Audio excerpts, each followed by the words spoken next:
Oke teman-teman, Assalamualaikum warahmatullahi wabarakatuh dan selamat berlebaran. Ya, ini barusan saja kita sudah punya dua calon presiden ya, yaitu Anies Baswedan dan Ganjar Pranowo. Dan mungkin akan ada lagi satu, apakah Prabowo atau tidak ada lagi, atau jika Prabowo tidak maju berarti hanya ada dua calon presiden. Nah, yang menarik tentang calon wakil presiden. Nah, figur yang cukup menarik konsisten dari pemilu ke pemilu adalah Mahfud MD. Jadi Mahfud MD ini berpeluang untuk jadi cawapres. Jadi sebenarnya Mahfud MD itu harus dijadikan calon wakil presiden karena beliau itu orang baik dan punya ilmu pengetahuan dan juga punya cukup pengalaman mengurus Republik Indonesia. Bekerja di negara sudah cukup lama ya, dari lembaga legislatif, yudikatif dan eksekutif. Dan tentu saja integritas Mahfud MD ini sudah sangat teruji gitu. Jadi ini yang harus dilakukan oleh calon-calon presiden agar mengambil wakil orang yang mempunyai integritas dan kapabilitas. Memang Mahfud MD tidak punya uang atau duit atau isi tas gitu ya.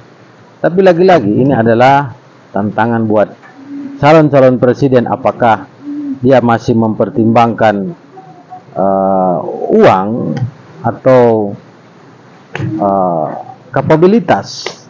Ya, memang banyak orang saat ini masih condong pada calon wakil presiden itu yang punya uang karena bisa membiayai biaya kampanye yang cukup besar yang anggarannya triliunan rupiah.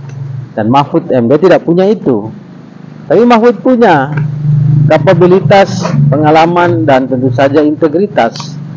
Dan itu cukup penting sebagai keseimbangan di dalam pemerintahan. Tapi lagi-lagi ya, tergantung partai politik.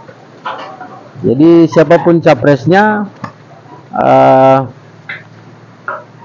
itu akan menentukan tentu saja pikiran dari capresnya atau koalisi partai politiknya, keputusannya apakah mereka mau mengambil Mahfud atau pengusaha.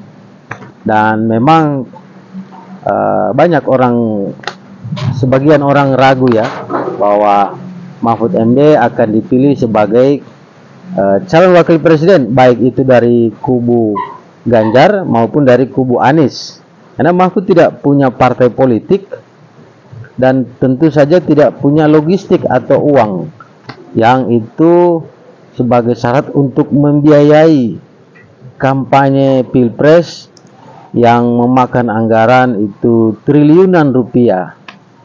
Mahfud MD tidak punya itu. Tapi kita berharap sebagai anak bangsa bahwa orang seperti Mahfud MD itu dijadikan calon wakil presiden sebagai percontohan yang baik bagi generasi bangsa saat ini dan ke depannya.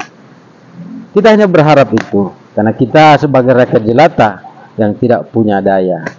Oke teman-teman, tetap semangat dan salam Indonesia dan tetap merdeka. Assalamualaikum warahmatullahi wabarakatuh.